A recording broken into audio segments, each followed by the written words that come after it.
The people who run in the conglomerates, the senior managers here, the decision makers at the big corporates, they're reading the business section of the newspapers. So yeah. And that's the thing, right? There's a lot of sentiment versus science, right? Yeah. Bias. Because I'm not doing it, nobody else is doing it. We have a lot of bias. And it's always crazy. Like the amount of people that stop me in the streets and be like, hey, you're so and so. I read your article every Thursday. And I'm like, damn. But that will never show up anywhere because the people who are watching TV, the people who are listening to the radio, the people who are reading the papers might never follow you on digital.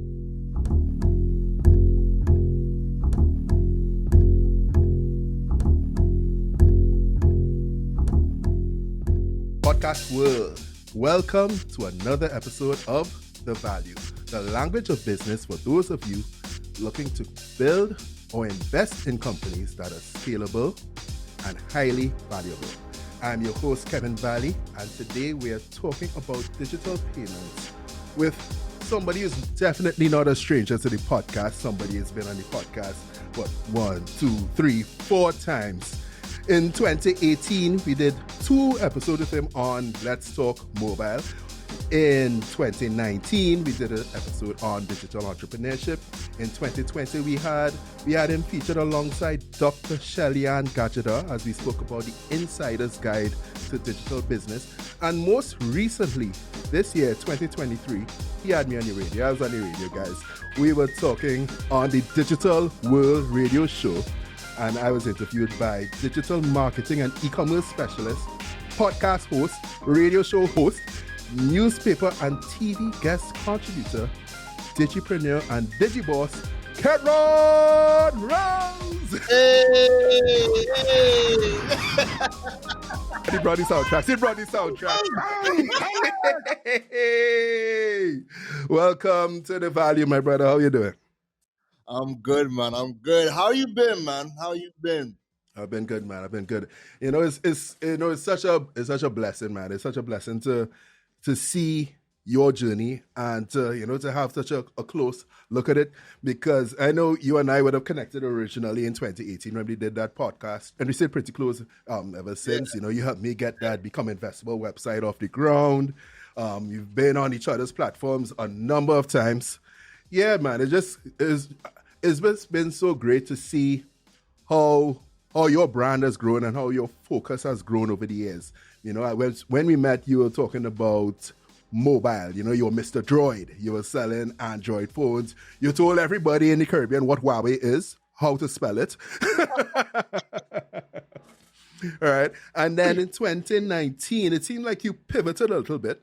You said, all right, I'm no longer Mr. Droid. Forget that. I am now digipreneur. You even changed your last name. So you even changed your last name.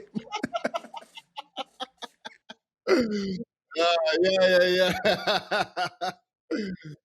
Everybody wants to hear about that journey, you can check out episode 55. It's called Digital Entrepreneurship 101. But Keron, yeah, man, talk to us about that journey into the digital marketing and e-commerce space. Like, what inspired you to go into that space? What inspired you to start covering folks like the WePays and the First Atlantic Commerce of this world? Oh man, well, first and foremost, thank you for having me, and it's just crazy to even hear that we have been doing work together since 2018. That feels like just yesterday, but at the same time a long time ago, because so much has happened in between. So that's really dope. But how we got into where we are at today has really been because of the people, like legitimately because of the people. I was minding my business talking about smartphones and technology and teaching people about that. And to be honest, I was good there, right? I mean, I've been in the telecom space since I was 19, and I've always enjoyed technology and whatnot. And in building the Droid Island brand, having to learn web development, having to learn SEO, to build my blogs and learning how to get my message across and gain visibility.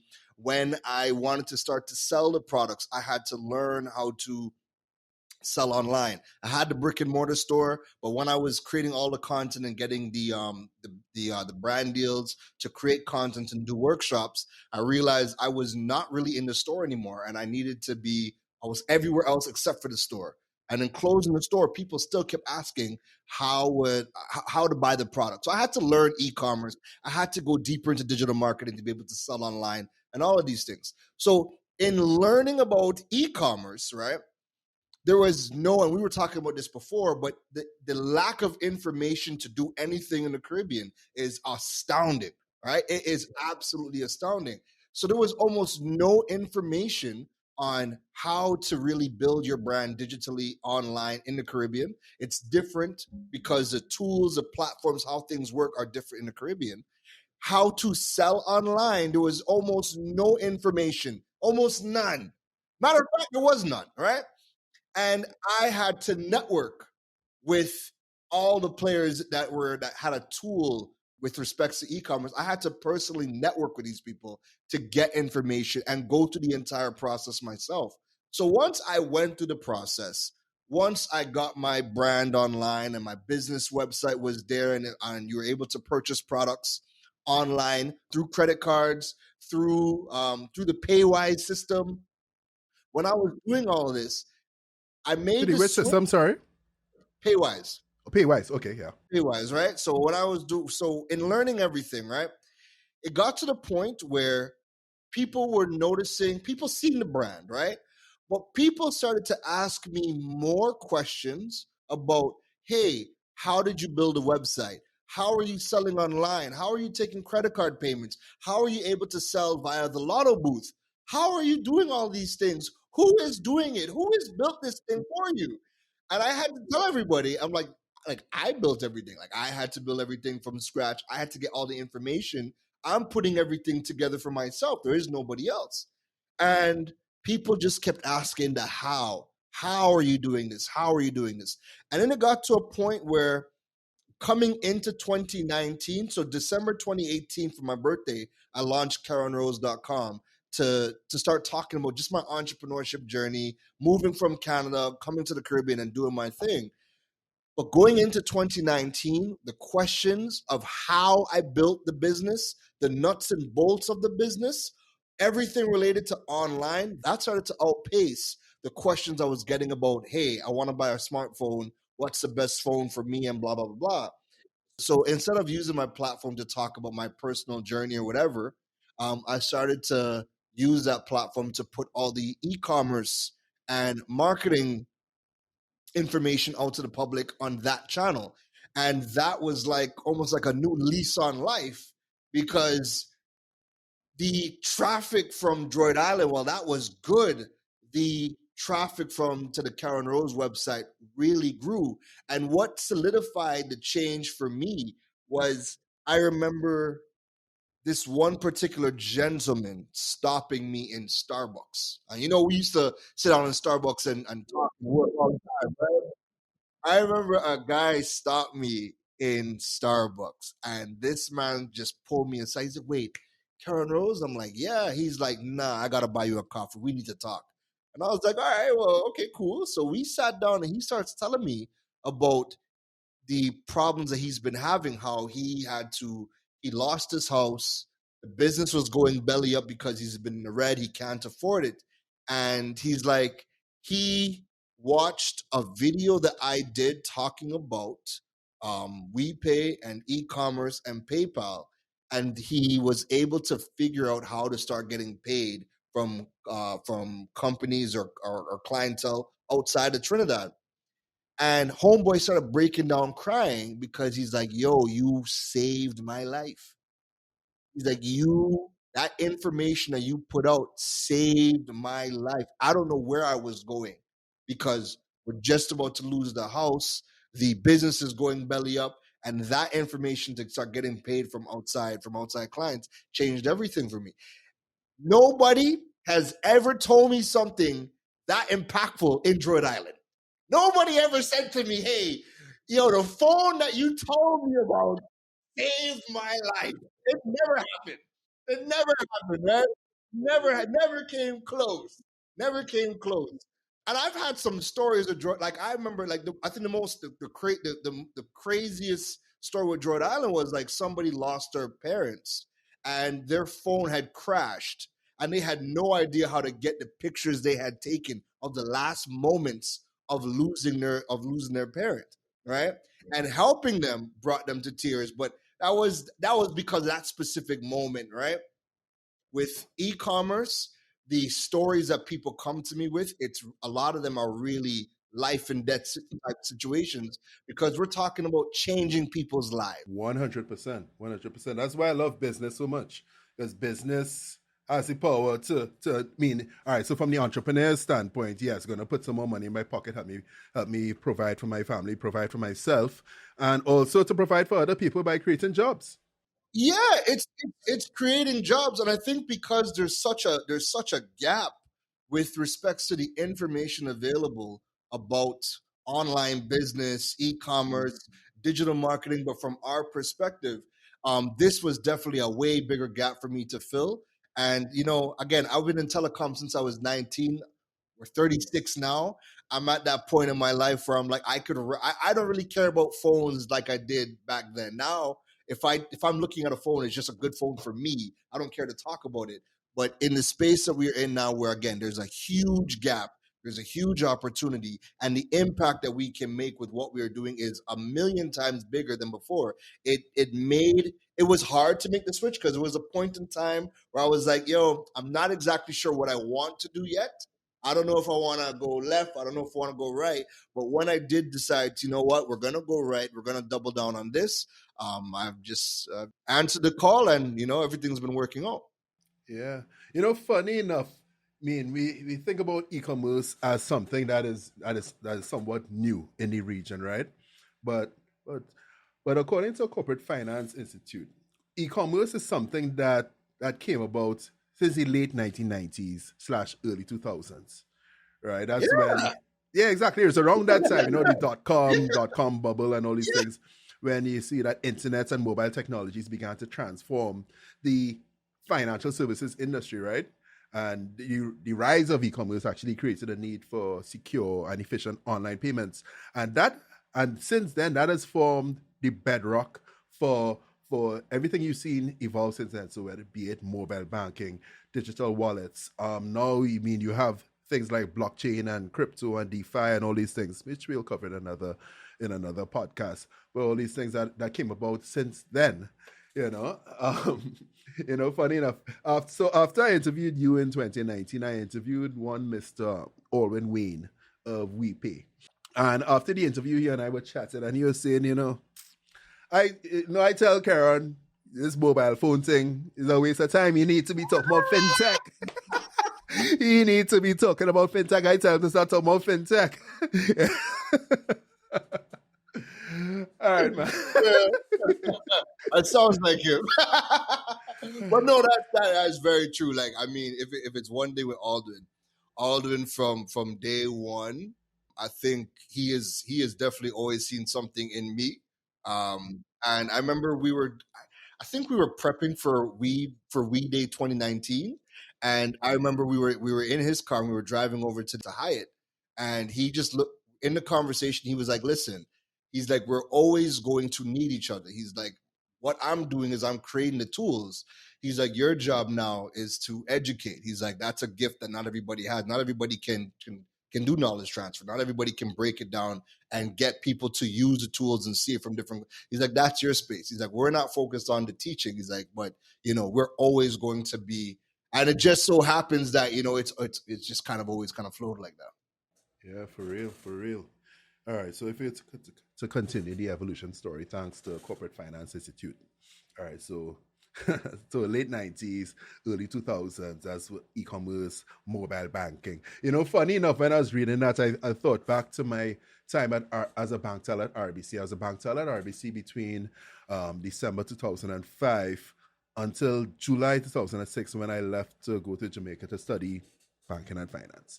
Right? Anyway, that's another story. But I remember during that time, RBC was looking to launch its online banking. Well, RBTT at the time was looking to launch its online banking platform called NetBank, or is it Net Banking? RBTT NetBank. Anyway, and they had this competition where okay, the teller who's able to get the most signups is going to win $25,000. Now I didn't win. I didn't win. Big up TJ Jalata, I remember that. But yeah, just reading that remind me of that period. Of course, the Caribbean region always has this little bit of a lag when it comes to our North American and developed world or first world counterparts. But when you think about digital wallets and mobile payments, we're talking about the 2010s. So the PayPals of this world, and then eventually the Apple Pay, the Samsung Pay, the Google wallets, and that sort of thing. But in the region now, we have things that you eventually had Paywise, but we had WePay. When did WePay come about? Was it early 2017 or so?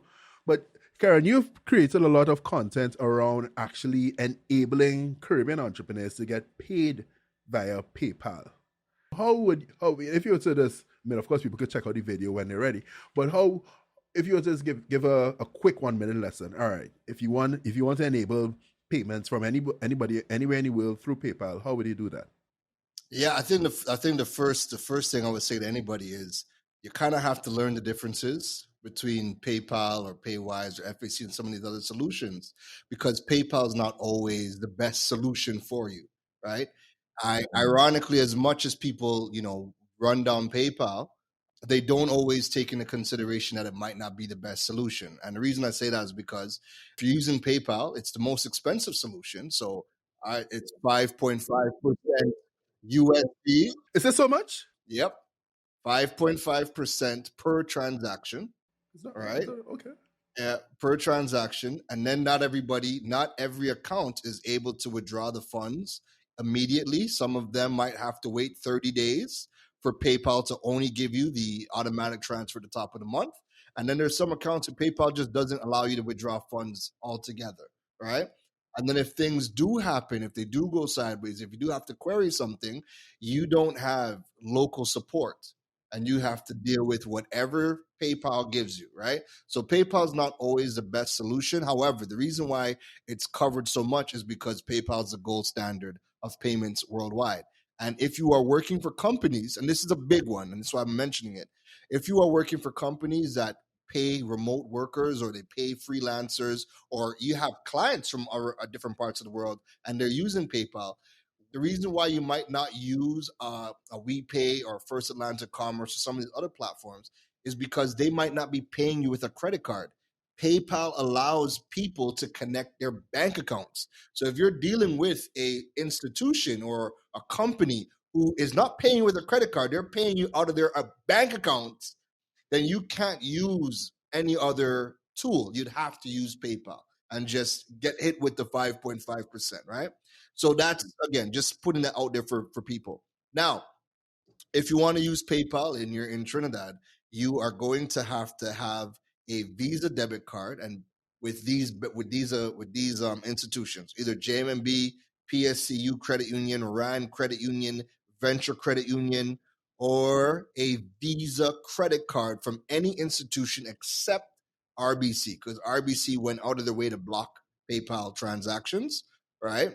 For whether it be, they went out of their way to block it, right? If you have a Lynx debit card, a Lynx Visa debit card from any institution, Lynx does not work with PayPal whatsoever, right? So you're only limited to those institutions. And once you get the Visa debit card from the aforementioned institutions, you're not going to go on PayPal and link a bank account. You're going to link a card.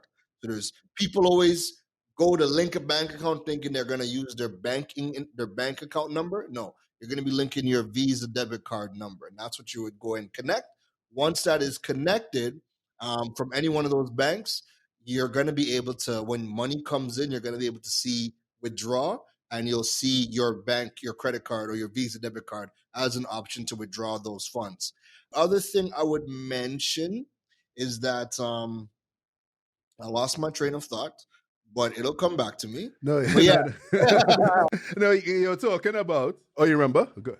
Yeah. So the other thing is that you could also use Wise. So there's Wise service where you can where you can create a virtual bank account. It's an additional step, but Wise would let you deposit those funds to any bank account, regardless of type. What I had forgotten that just came back to me was when you are going to JMB or any of those banks, they only give out Visa debit cards on personal accounts, right?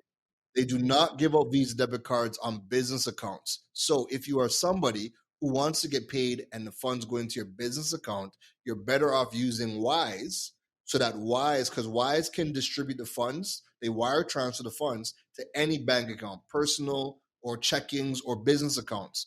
So if you want the money going into your business account, set up a Wise account. The money would go from PayPal to your Wise virtual bank account, and then Wise would then transfer the money to your business account. Yeah, that's wise.com, right? Yes. Yeah. And I saw from your content that the fee Wise charges is actually quite reasonable. It's something like $3.29 US.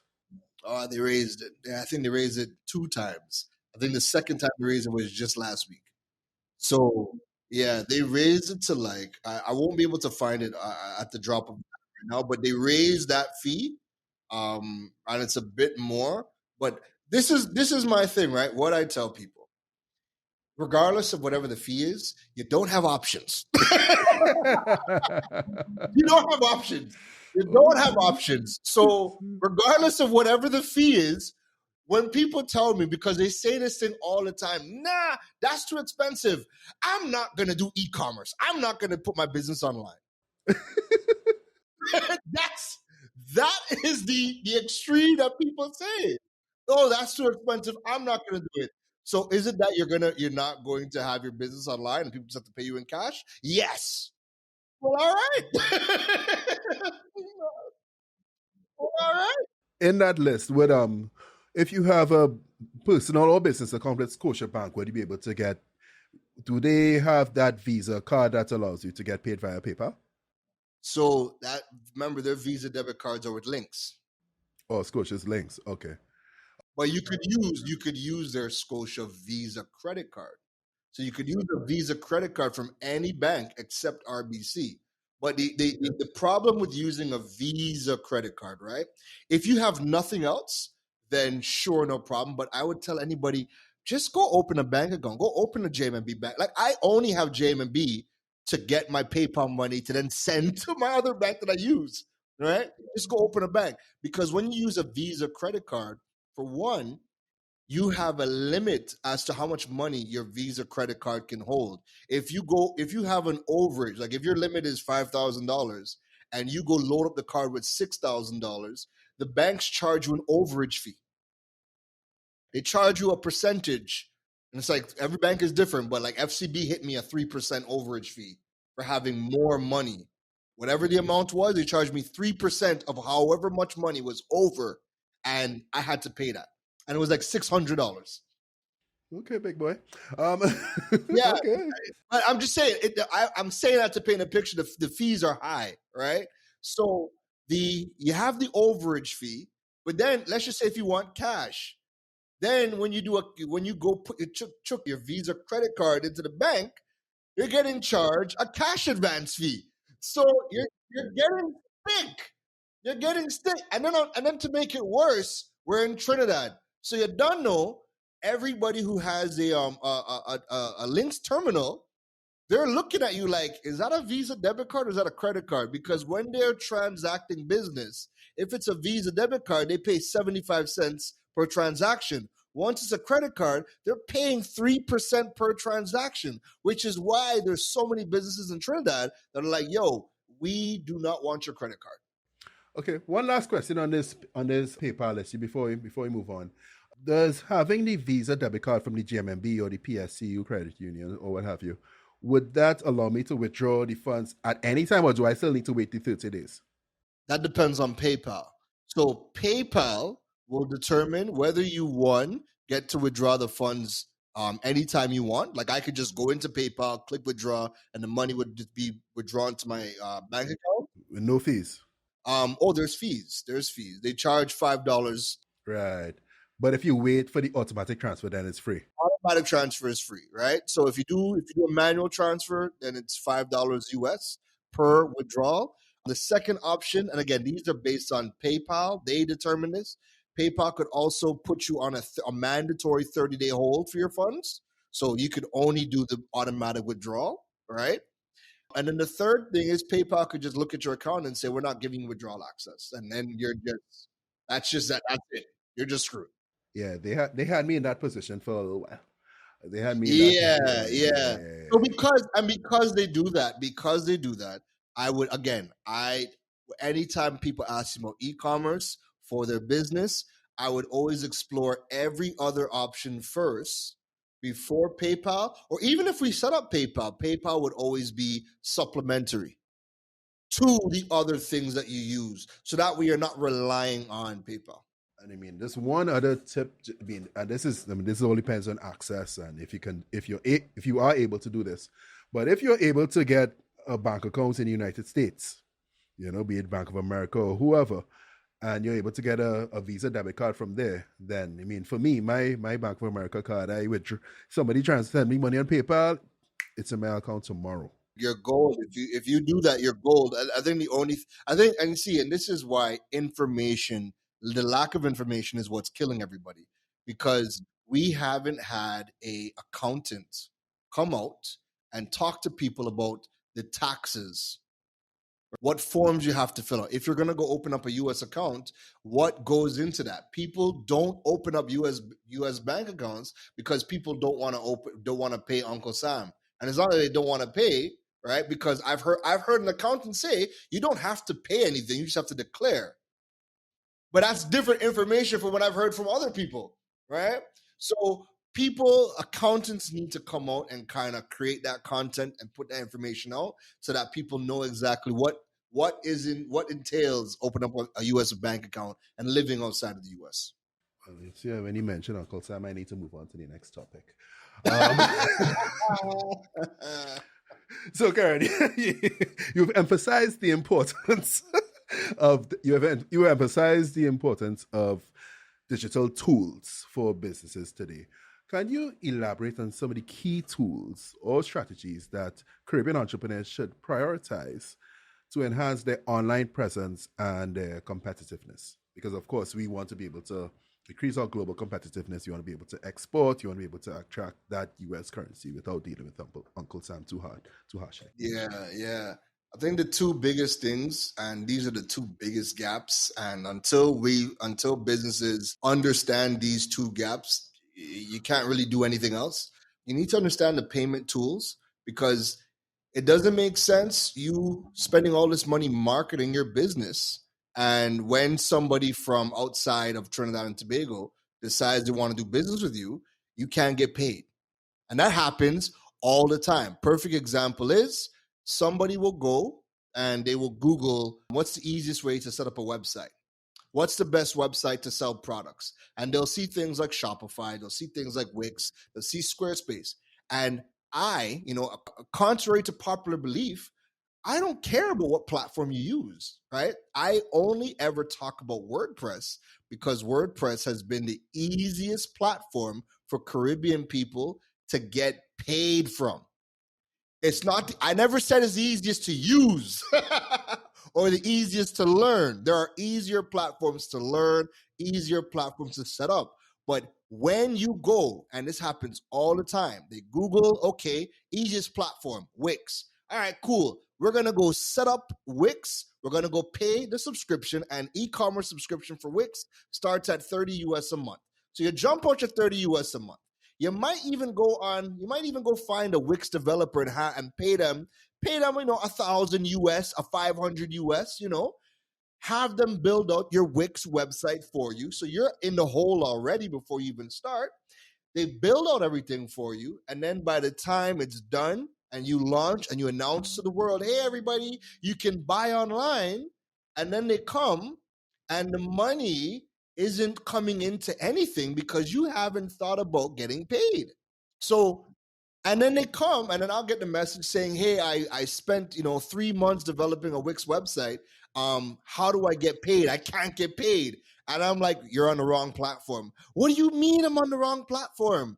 And I tell them all of the things they need to do to get paid on Wix. And they're like, but I can't afford that.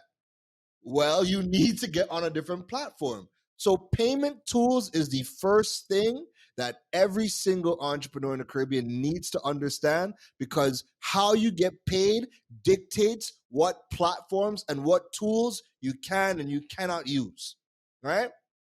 The second thing would be understanding how digital marketing works. I did not learn digital marketing to teach it. That was furthest thing from my mind. I learned digital marketing for my business so that I can get clientele outside of just Trinidad and Tobago, right?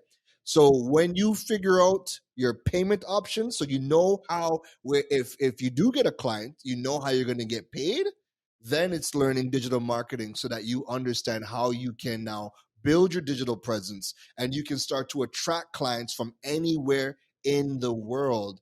And again, your business information is out there, your products are out there. So somebody should be able to somebody in Australia should be able to jump online and say, what is the tastiest Caribbean snacks? And you make fudge, so your fudge shows up on page number 1. Hopefully it's in the top 5, but maybe it shows up on page number 1.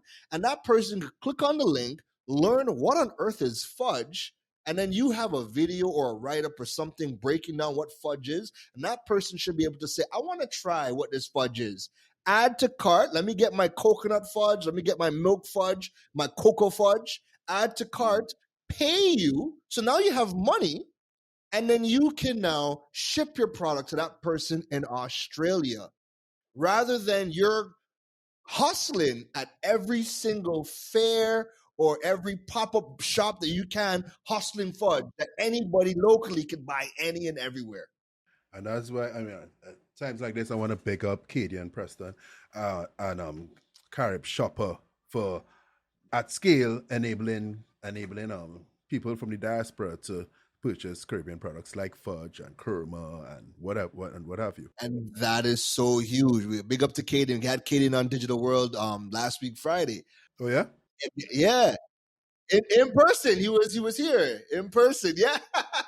Anyway, I'm not in Trinidad right now. No problem. Well, yeah, exactly. You eat New York pizza, so you good. But yeah, what Carib Shopper is doing, and I told Katie this. I tell Katie this all the time. I'm like, bro, if nobody ever tells you how important you are to the value chain, if nobody tells you, I'm telling you, because what you are doing, you are taking away 2 of the biggest problems that people have. 1, building a platform so that they can sell, and then 2, payments. Well, you're solving 3 big issues. The third being logistics. Not everybody understands how to build a platform, to market a platform, payments, and then add logistics on top of that. And Carib Shopper is doing that all in one. So you have a podcast. You have a podcast, and big up to you.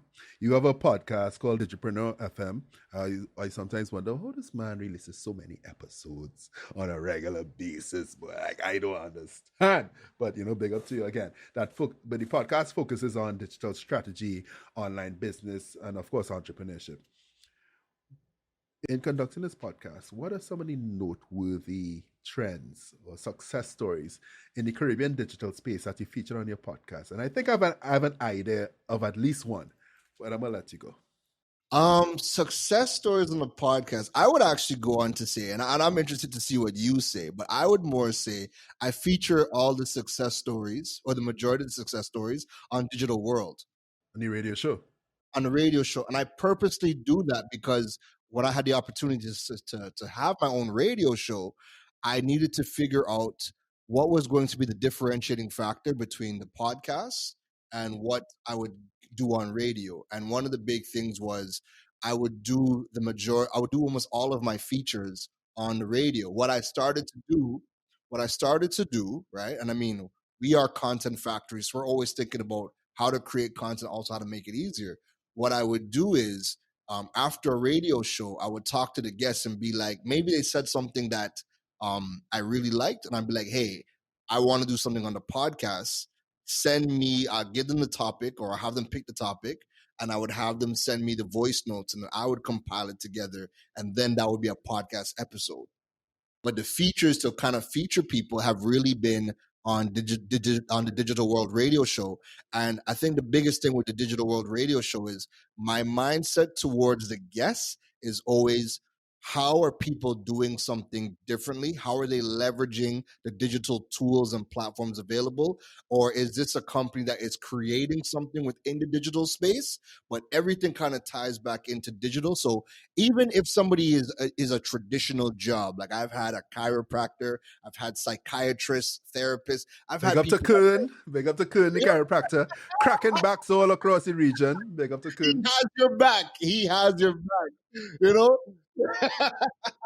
So even when it's been a traditional field, everybody that I've been able to feature has leveraged digital tools to build their practice. So if you want me to say who I think has really been the most successful, honestly, I would, and you just brought him up, Kern Roberts. I honestly think Kern is an animal. He is a beast. Kern gets it. From the day how I met Kern was because of TikTok. I met him because of TikTok. I had seen his TikTok videos. I'm like, yo, this guy's doing the things that Dr. Tubio and Ciprielli, all the other chiropractors I watch on YouTube, he's doing a lot of the similar things. And I'd seen him on YouTube. And then when we connected during our assessment, he's like, yo, how did you hear about me? I'm like, I laughed. I'm like, TikTok. He's like, why'd you laugh? I'm like, because it's just amazing that the time that we are in, that we are now finding service providers on a platform like TikTok, right? And what he's been able to do with leveraging TikTok, leveraging Instagram, building his brand. He understands that as good as he is with his hands, he understands he has to educate and he has to create content. And because he is educating, because he's creating content, because he has a personality that lends to social media as well, all of those things have come together, and he is now the most oversubscribed frigging chiropractor in the region. Kern is booked. I'll say this, then jump in. Kern is booked a year in advance. Like, I'm like, bro, a year. I'm like, bro, my back hurts now. I will pay double. And he laughed. He's like, bro, he's like, I don't mean to laugh. He's like, but you don't understand how many people are like, they will pay double and triple to get service now because they can't wait a year to come and see him. Imagine your back hurting, you have to check him next year. What's that? No, man. No. But I'll tell you what, just me, because a lot of people have that objection or that hesitation that, hey, I'm shy, I'm introverted, I'm scared of putting myself on social media. Now, Kern went to school with me in university, right? So in Wild. yeah, right. So I will tell you. So Kern was not like the most outgoing kind of guy. I mean, he's a cool guy, of course, but he's not the big extrovert or whatever it is. So I was so thrilled and pleasantly surprised to see his social media presence and what he's doing there. So I think once you have value to provide, I don't think you should hide it from anybody. Yeah, and it takes practice too, because even as a marketing consultant, people will be like, but it's video and I'm shy and I'm this. And I'm like, yo, listen, what are you comfortable doing? Right? Because a lot of people, when they're saying shy, they're really saying, I'm just too shy for the video camera. And when I started, I didn't start off with video, it was blogging. I was writing. And so my advice to any and everybody is, it's okay to be shy. Like, you don't have to do video. That's the biggest misconception. No, Jared, we don't have to do video, Jared. Listen, I want to throw something at Jared every single time. We joke about it all the time. But I tell him all the time, bro, it doesn't have to be video. Big him up every single time. Video only matters for social media because social media prioritizes video. But that's just social media. We are forgetting that there are podcasters. The biggest content creator in the world is a podcaster. It's Joe Rogan.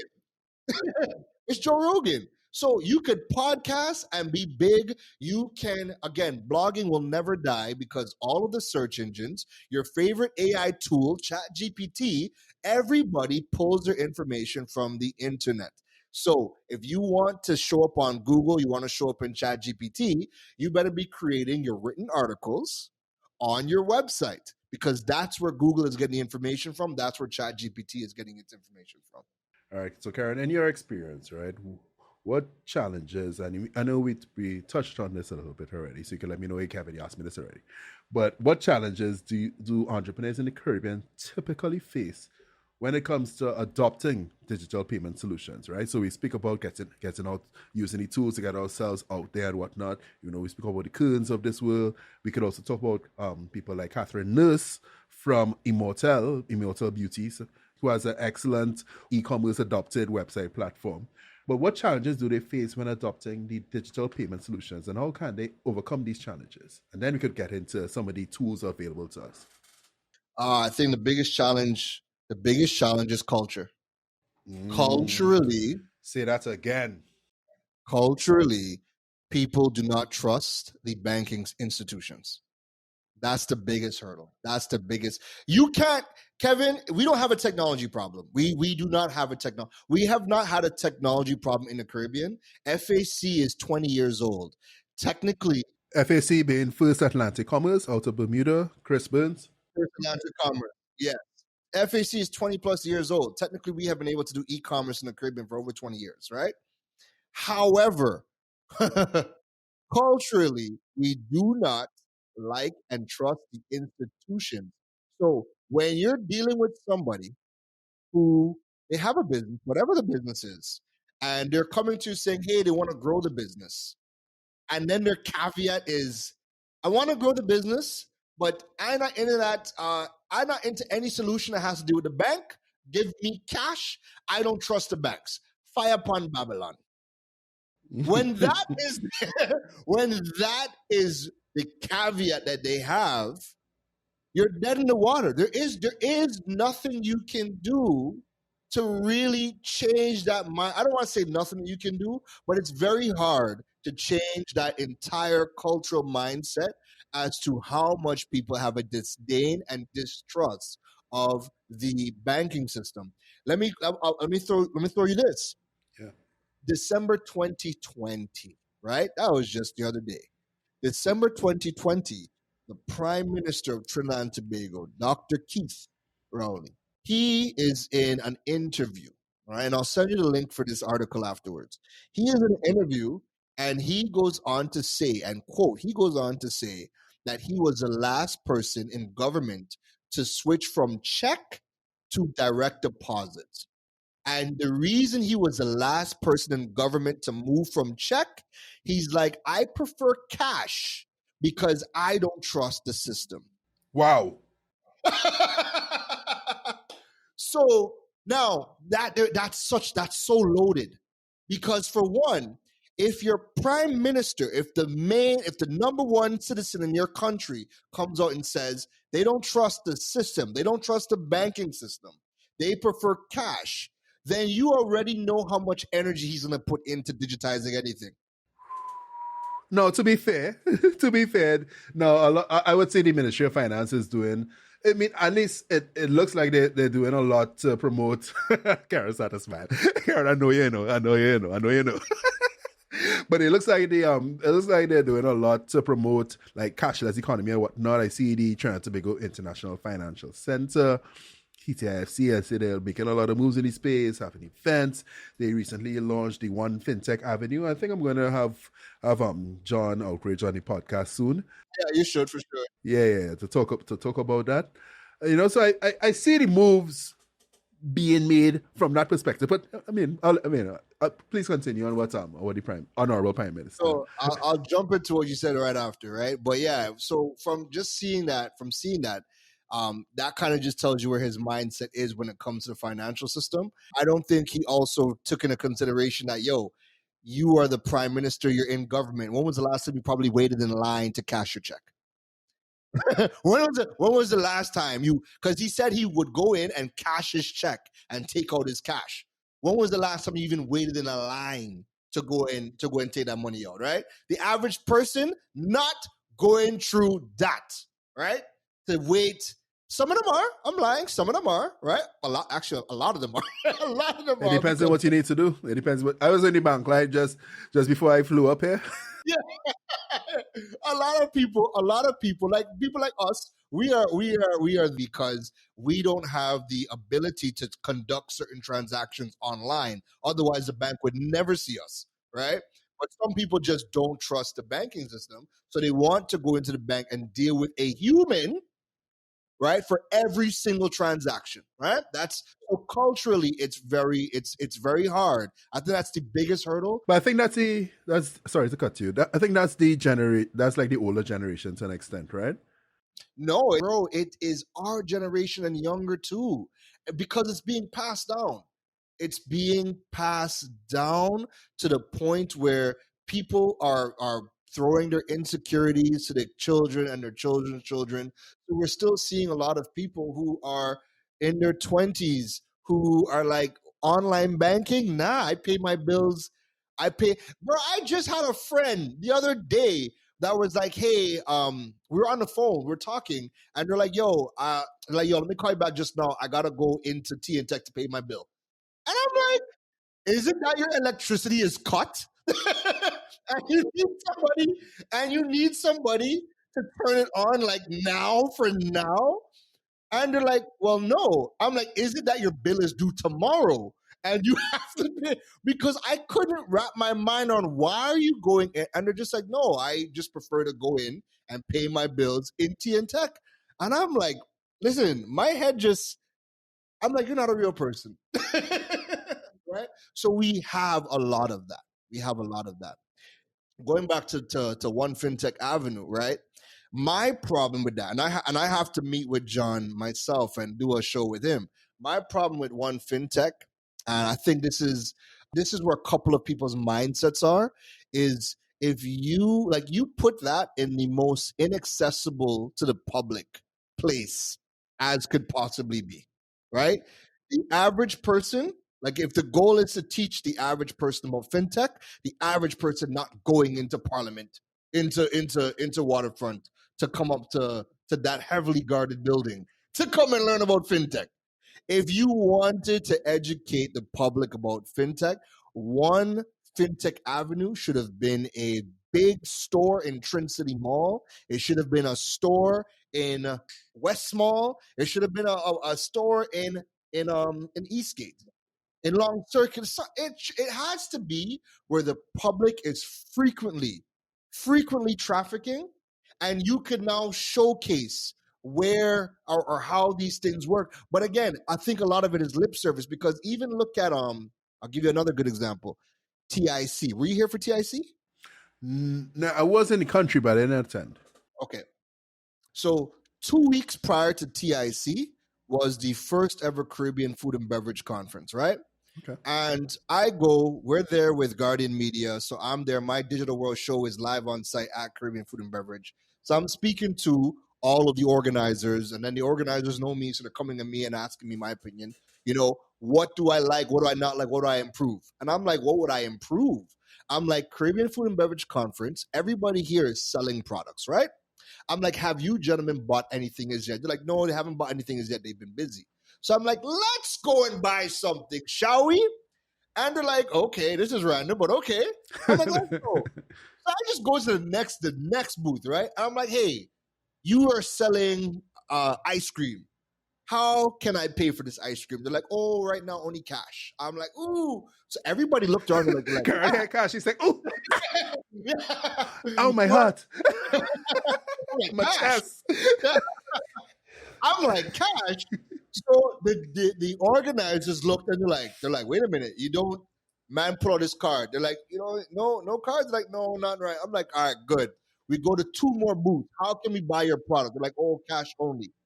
So we walk back to where Guardian Media was stationed, and I'm like, so were you guys able to purchase anything? And they're like, but they don't understand. Nobody came in here with no machine to take payments or anything. Why is anybody only here with cash? I'm like, I thought you would never ask. Why, as the organizers, why have you not ensured that your banking partners are here setting up either terminals? Why is WePay not in here with a QR code? Or you guys, why isn't one of the sponsors Republic Bank with Endcash and give everybody a digital wallet? And you're teaching everybody that walks in the door about how the digital wallet works from the gate. So they came back. They came back and they're like, "Yo, we never even thought about that." I'm like, well, you never. I know you never thought about it because we're here trying to pay with cash, and none of us have cash, right? So they came back for TIC. One of the organizers was like, "Yo, we took everything you said and sent me the flyer." And the flyer was Republic Bank is now one of the sponsors for TIC, right? Encash specifically. On the day of Encash, and this is why I say we have problems, and it's not technology. We have people problems. So on the day of TIC, when I see the same organizer that sent me the flyer that said we brought Encash in because of you, he comes to me and he starts as I see him, he starts shaking his head. So I'm like, what's going on? What's good? He's like, boy, you would not believe what we're dealing with right now. We tried to get Encash into TIC, right? Encash, Republic Bank said it was too last minute to set up a booth. So they said, the organizer said, hey, we have one of the biggest booths here. We will give you half of our booth because we need you here and we need to push the digital payment solution. Like this is like you're such a core thing because people are selling goods and products at the event. Like we need you here. If we don't have what you guys are offering, then the money is not going to be as the money generated is not going to be as big as if it was with a digital payment solution here. Republic Bank goes, and I don't want to quote. I'm not quoting, but just paraphrasing. But they're basically just like, well, no, it's too last minute for any sort of booth, so we will just organize. And they sent 2 reps to TIC. There were hundreds. There were over, I think, 600 booths. There were thousands of guests that were there. It was rammed. All 3 days was rammed from morning to night. You sent 2 lonely reps in a black t-shirt to walk around spreading the gospel of Encash. Ain't nobody have time for you. Ain't nobody have, and the organizers were pissed because again, the same problem. People are selling goods and services and products, and when it comes to payments, you're only taking cash. And that was a decision that the Republic Bank thought best. Not even like I could understand if they said, you know what, we don't have the time to set up a booth, even if it's a half a booth, but we're gonna come 50 deep. The whole of Republic Bank, we're coming inside of TIC. You sent 2 people. So no, we don't. That again, these are our hurdles. These are our hurdles. It's not technology. It's people problems that we have in the Caribbean. So we have the technology, we have the systems. You just need the people with the discipline and the foresight and the planning to implement the system. And unfortunately, Kevin, we don't have that in abundance. We don't. We don't have that in abundance, and we haven't had a technology problem. You know, I want to go as far as to say, since WePay came on the scene, you could never tell me it's a technology problem. We don't have a technology problem. We have a people problem. We have a culture problem and a people problem, and that is a bigger problem that me alone can't solve. That Alden alone can't solve. That you alone can't solve. It's going to take an all hands on deck from the prime minister down and everybody, all hands on deck to solve this problem. Definitely, it's definitely an ecosystem problem to solve. You know, and we were talking pre show. I was telling you that my latest project, I'm dedicating a significant part of my career to attracting investment from global investors to the Caribbean region. And through my research, through my practice, I found that one of the major things that gives investors pause when it comes to investing in a company is lack of information, right? In doing valuations for companies in Toronto and United States or whatnot, it's very easy to find information on particular industries. It's very easy to present that information. It's very easy to get information such as market size, expected growth, and all those other things that enable investors, financiers, bankers, consultants, business operators to make informed decisions. Now, when we look at the Caribbean region, however, there's a big lack. There's a big lack of that information available, and us as as patriots of the Caribbean, we want to see the Caribbean do well. We want to see the business ecosystem do well. We want companies to be able to grow, to scale, to create jobs, to one day have our region be a first world region. Despite the low population numbers, because our islands are beautiful, man. We love to be there. We love to be there. We love to be there. I mean, it's not always the best place to do business, but it's a good place to be. So that said, I'm putting together research information for ideally targeted for investors and bankers and so on different regions from the Caribbean, right? And I think the first region I want to tackle is actually the digital payment space, because I see it's a growing region, and I see it closely interwoven with the ease of doing business, right? So we spoke about the banking system, and in previous episodes, I would have spoken with your boy OC about the OC is a trouble man, OC is a trouble man. Anyway, so I spoke to OC about the ease of doing business and through the banking system in Trinidad and Tobago and in other countries throughout the region. So putting together research, and I'm announcing it here. Let in the public, the podcast world, hold me accountable. Keron, hold me accountable. Looking to publish that before the end of 2023. Actually, looking at November, we have a team working on it.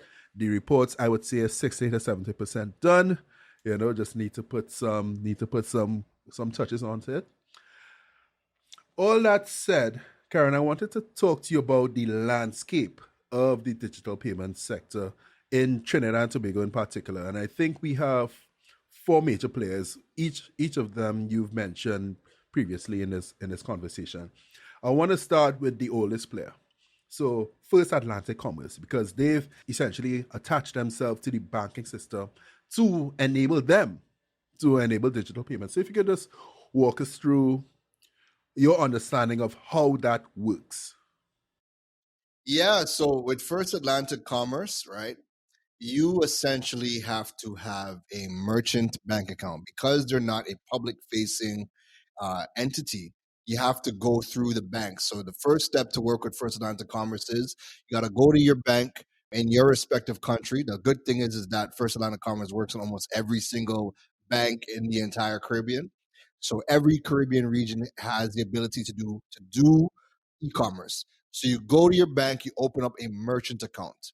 Then, once you open the merchant account, you can go to First Atlantic Commerce, and they have over 15 platforms. Matter of fact, they just emailed me today. I think they're adding in new platforms as well.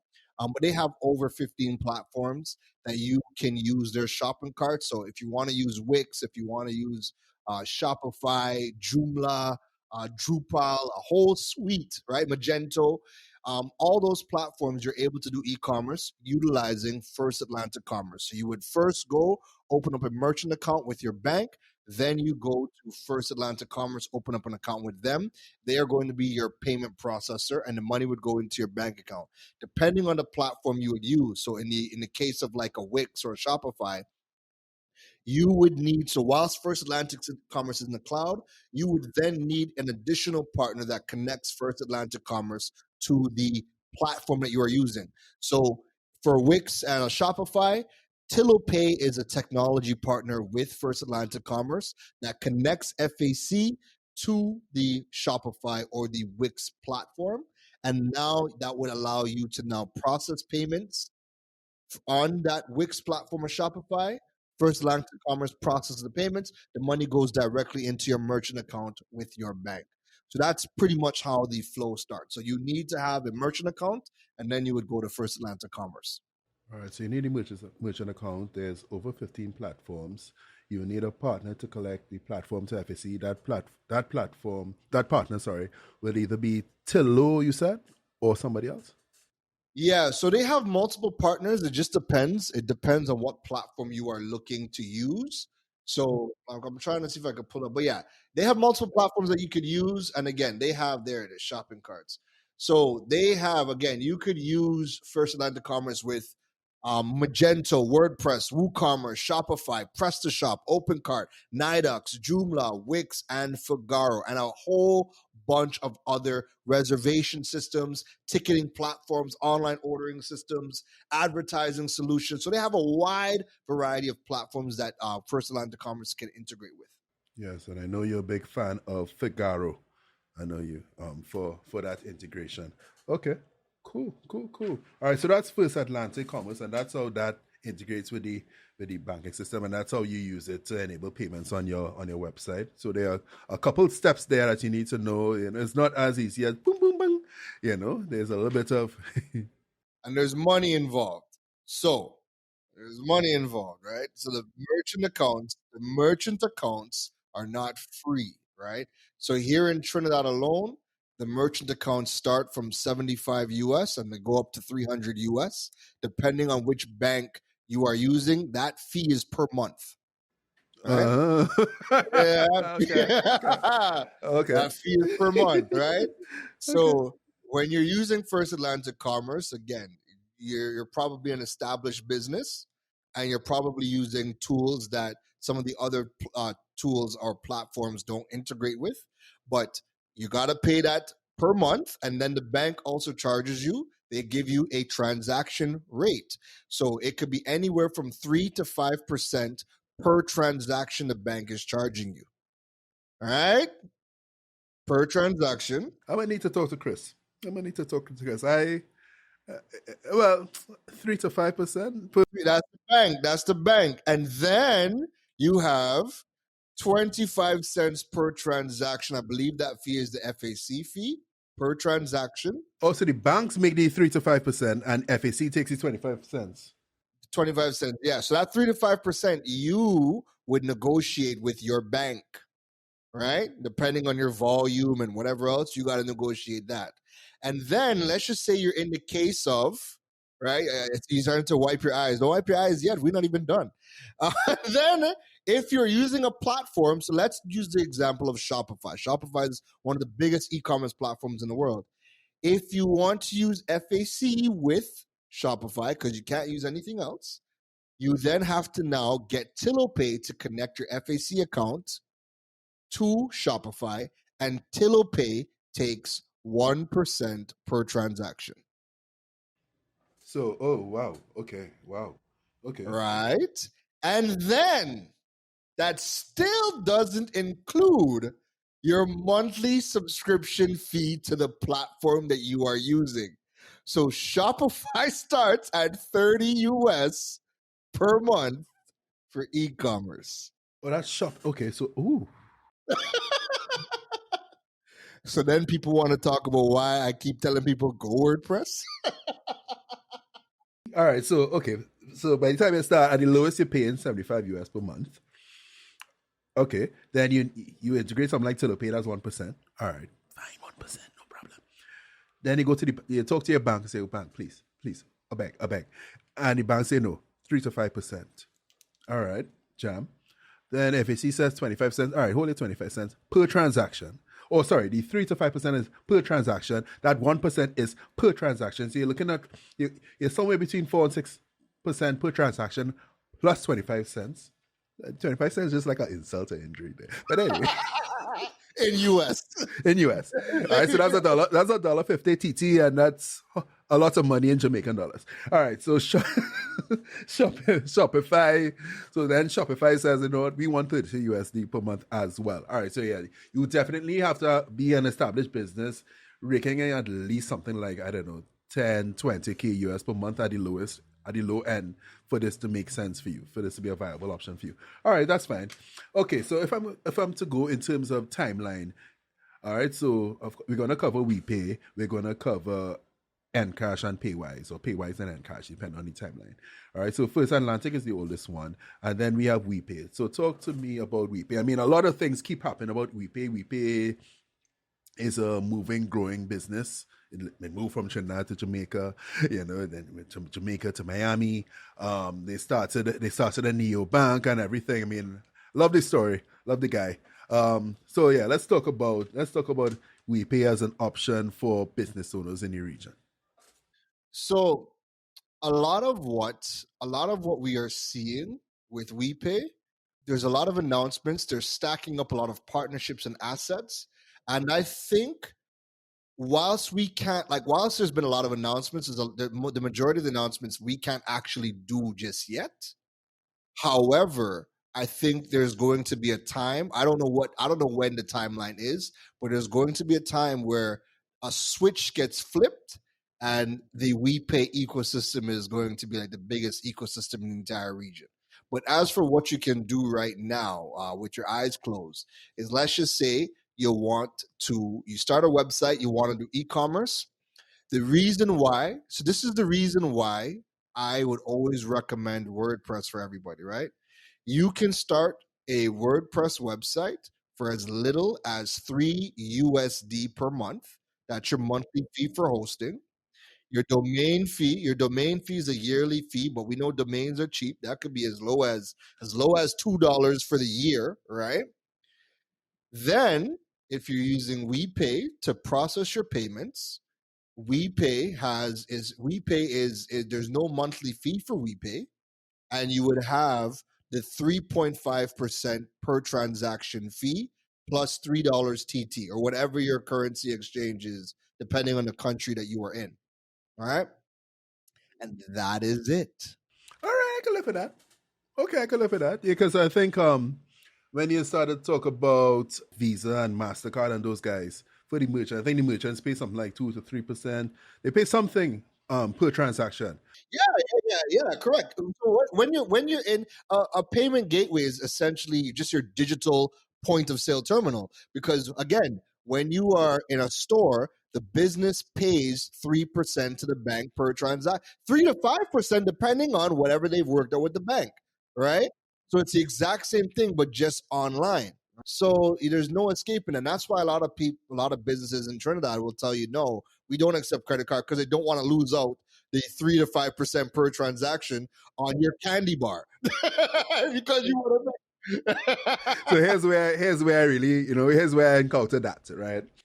So most businesses will just eat that 3 to 4%, that 3% or whatever, because hey, they want the business, they want the sale, they know their profit margin. Their profit margin is way more than that 3%, right? So they fine with that. Catered for it. They've catered for it. Exactly. But when I go to the liquor mart in St. James, I won't name them.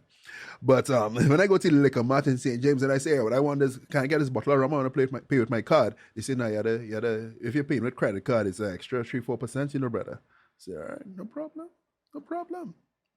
Because they want to get away with that. But here's the thing: the bank has forbidden that, and the bank will strip you of your terminal if you are caught doing it. Okay, well that was years ago, so I'm not no snitch. Still happening. It's still happening. No, I mean, no, years ago that I went to the liquor mart, so maybe they switched up, maybe they fixed things up, and I'm not snitching on them. I could only hope. But that is still a big problem in Trinidad. So the other thing you could do with WePay is, let's just say you don't have a website, you're a service-based business, you're a consultant, whatever, right? You can also send digital invoices to your clientele anywhere in the world. So you don't have to have a website to use WePay. You can send, again, this is free as well. You just register, create your business account with WePay, and then you can send a digital invoice. That business would then pay you with their credit card, and you have the option of getting that money in U.S. currency or your local currency, right? If you want to keep it in U.S., you just have to have a local U.S. account with your bank, wherever country you are in, and then when the money comes in, you have the ability to now send the money to your U.S. account or convert it to your local currency and send the local currency to your bank account as well. Is that the WeShops offering?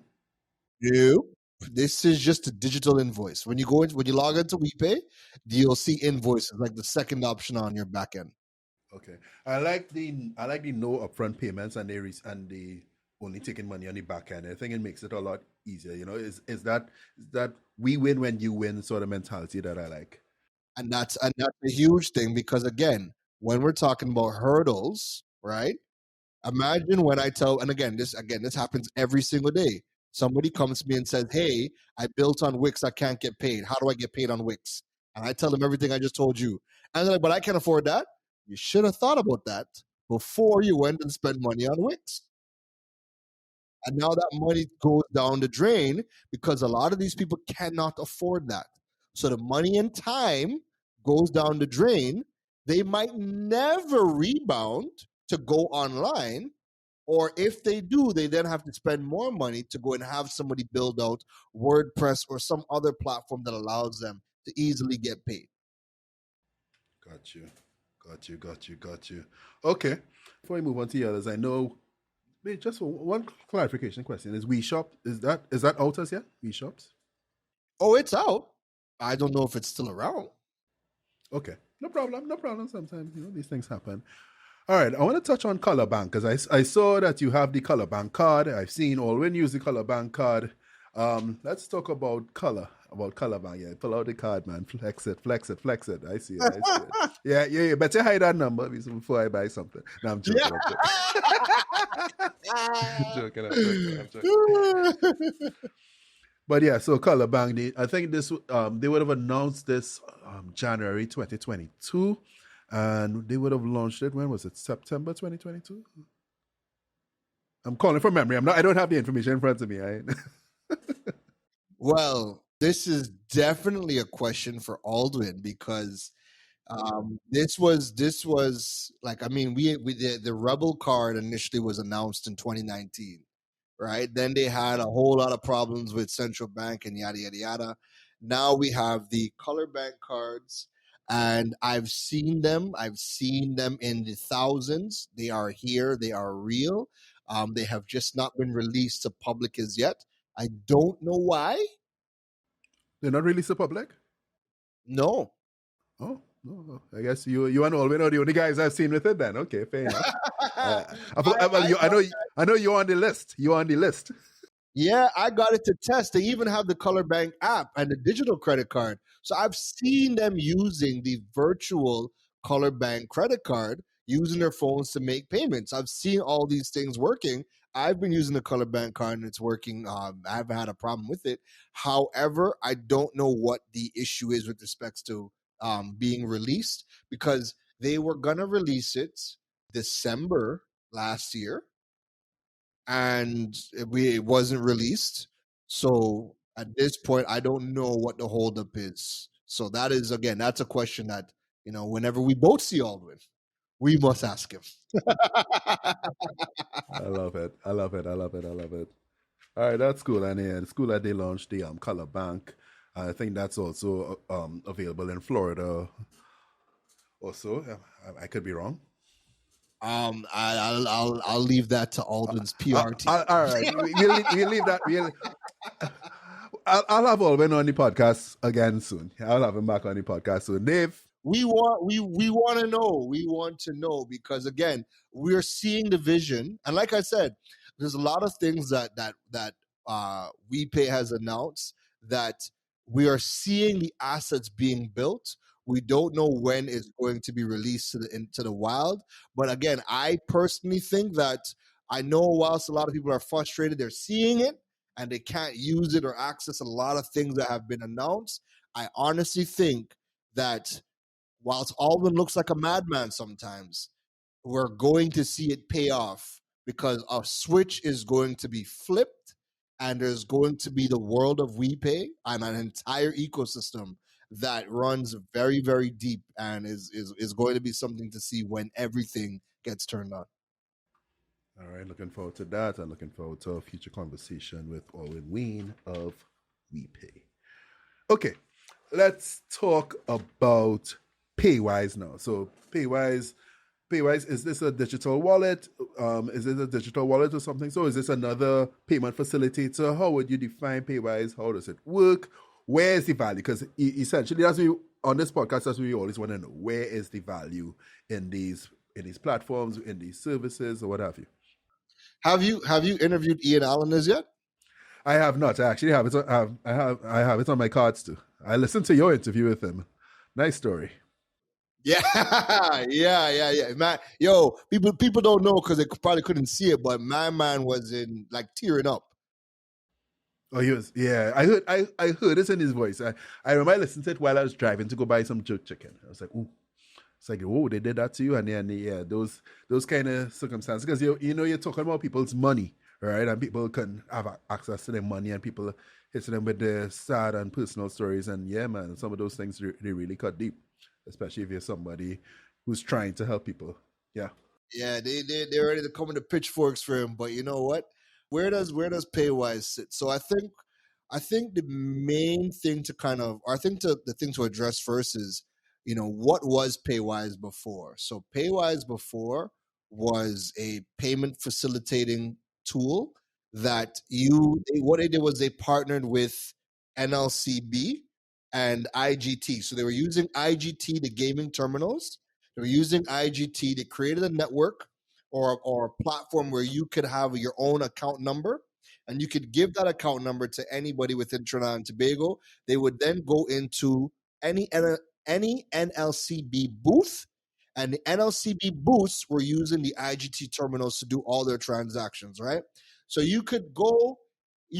somebody could call you and say, "Hey, I want to buy a product."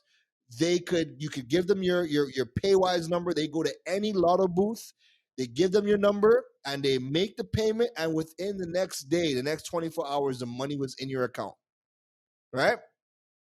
That was one of the greatest things ever, because when you think about how many lotto booths there are in Trinidad, there's a lotto booth on every corner. Every corner is a lotto booth. And because we're still such a cash dominant society, that was the greatest thing, because now anybody could pay you from anywhere in Trinidad, and everybody has cash, right? And the money, the remittance time was 24 hours. 24 hours that money was in your account. So it was great. So when that thing closed down, that was huge. Paywise was so successful to begin with because, one, you were using a currency or a form of payment that everybody trusts, which was cash. And two, you were using the most found entity in the country, a lotto booth, and everybody has trust in the lotto booth, right? Everybody has trust, bro. People were, listen to me. It was wild. Okay, let me paint this picture. People were buying phones from me and putting the money in it with the lotto booth terminals. So I would have people where they would order a phone and the phone was $15,000. Kev, they were taking out 15K in cash and going to the lotto booth terminal with 15 grand cash, right? They would not, people not even swiping their cards. Like, there's more convincing that has to happen for people to use their credit cards or the new Visa debit cards to pay 15K online to another, but people had no problem taking out 15K and going to a lotto booth and spending that. So that was why Paywise was ultra successful when it started. Then the whole thing happened with IGT commingling funds, and they had to close down. And then this new revamp of Paywise, I think we're now starting to learn more about Paywise, because everything with Paywise is new. They're the first company that got the new e-money license. We don't even know what that means, because central bank hasn't come out to kind of really say what this means. In a nutshell, it allows them to collect and remit money. But there again, this is new. The e-money license is new. Look, central bank just made another announcement this week about another license that they have granted to Paywise, to Pesh, to TSCT, and some other company. But again, nobody is coming out outside of a PDF release on Facebook. nobody, nobody is coming out from central bank or any entity to say, what does this exactly mean? So I'm seeing people putting congratulations. Oh, congratulations, Paywise. But they don't even know what it means, right? They have no idea what they're saying. Central bank just said, hey, you're one of 4 companies that has a new license. But we don't know what it means because we're not even seeing the services in circulation like that to understand how that works. So from what I know of Paywise so far, Paywise has a payment plugin where you can use your Paywise account, integrate it into your WordPress website, WordPress again, integrate your plugin into your WordPress website, and they can process the payments for you. You can now send money from Paywise wallet to Paywise wallet. If you have a Paywise account, those are the two main things I know of Paywise so far. But again, I want to see more education surrounding what Paywise does, how it works, because I don't know about you. I don't know anybody that's using Paywises yet. Right? A business hasn't said to me, hey, we take multiple forms of payment. We take cash, we take credit card, you could buy online, and you could now use Paywise. I haven't had that yet. In the first iteration of Paywise, that was what every business was running with. You live in Manila and you're in Chagaramas, hey, pay us through Paywise. Go to your nearest lotto booth, throw down your dust, and there, and we're doing business, right? So those are the two main things I know of Paywise so far. But I myself want more information on what Paywise is doing and what these new licenses that central bank is offering people. What does that mean for Joe Public? Right, yeah, and I think in terms of what do those licenses mean for Joe Public? I mean, yeah, that would be something I want to dive deeper on with the folks at the TTIFC. I think they would have a good handle on that, you know. Absolutely, absolutely. Because again, we're seeing like TSCT is being granted license. We have no idea TSCT and payments. We have no idea what's going on. The company that everybody made a big stink about, Pesh, nobody knows who these people are or what they're doing. We don't know. So there's just such a, again, it comes back to lack of information again, where we just don't know. And we're kind of just waiting to see what these developments are. Okay, so if you had to talk value proposition, right, in terms of what Paywise is offering versus what WePay is offering, how would you say they compare and contrast? And even if you want to throw FAC into that mix. So the value proposition with any payment facilitator is that you expand your network of clientele. People can now buy from you and conduct business with you anywhere in the world. That is the value proposition right then and there. How you get to that destination to me doesn't really matter because it's kind of like cars. You could buy a Benz, you could buy a Corolla, you could ride a horse. At the end of the day, you're getting from point A to point B. How you do it, how fast you do it, or how much it costs to do it. Horses are quite expensive. how much it costs to do it is going to be up for determination, but you would have to know, you'd have to weigh the pros and the benefits. So one of the biggest benefits of using FAC is that FAC turns around your money in your bank account within 24 to 48 hours, right? Directly into your bank account. You just have to get paid online and FAC pushes that money to the bank account within 24 to 4. That's a huge, huge value proposition because we know that cash flow is the lifeblood of any business. So the faster you get your money back in your hand, the better for you. WePay, however, WePay offers no fees up front. You can get started now for now, but the money goes into your WePay wallet, and then the money takes 3 to 7 business days or 3 to 10 business days for that money to go from your WePay wallet to your bank account. Some people say that's way too long to wait for your money. That's kind of long. But then what do you tell the people who are using PayPal waiting 30 days? You tell them there needs to be a better way.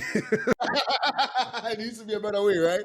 So, I mean, again, all of these things, PayPal, Paywise, FAC, WePay, they all allow you, the value proposition is you can expand your network of clientele. You can get paid from anybody, anywhere in the world. That is the main value prop. At that point, when now that you've understood that and you're looking at the different tools or the different options, you're now weighing how fast do I need this money? You could get it within 24 hours, but you're going to pay. You're going to pay, right? And can you afford to get your money within 24 hours? No, you can't afford it. Well, guess what? Now you're looking at a WePay option. You're looking at a Paywise option. Figaro is a platform, but they don't do payments. They integrate with FAC or PayPal. So you're still stuck to whatever rules that you have with FAC or PayPal. Utilizing Figaro. Yeah, I mean, it definitely sounds like we have a lot of work to do just as an ecosystem, a digital payments ecosystem. Because on one hand, we're talking about the time lag to get your money, and then another hand, we're talking about the amount you have to pay to get your money within a reasonable time. And then you look at other bigger markets where you could get your money now virtually for free. Yeah. But you see, but this is why, and this is why people don't understand what this card, what the color bank card, what this means to our entire ecosystem. The vision of Aldwin Wayne is that when this goes to the public, when your money comes into your WePay wallet, this is getting pushed to your WePay cards instantaneously. That's the vision. That's the goal. So again, when this goes out to the public, right? This is the game. This is the game changer because now you're using WePay, no upfront fees, right? Just the transaction fees, and you're getting money. As soon as you click withdraw, the money's to your WePay wallet. If you want the money to go to your bank account, 3 to 11 days, or withdraw to your WePay card and then use that to tap to pay, chuck it into a machine and withdraw the funds because the funds are already on your account, however you want to do that. So that's the game changer. All right, so now I want to touch on Endcash before we start to look at the outlook for the industry, right, and where it should go. And based on what you just described, I think there's a number of things we could comment on there. All right, so let's talk about Republic Bank's entrance into the market. Back in 2021, it launched Endcash. Now, Republic Bank was actually one of the earlier investors in WePay, in very visionary or Alwyn Wayne and his partner Jerry Hadid. So talk to me about the Encash digital wallet. I listened to your podcast on this.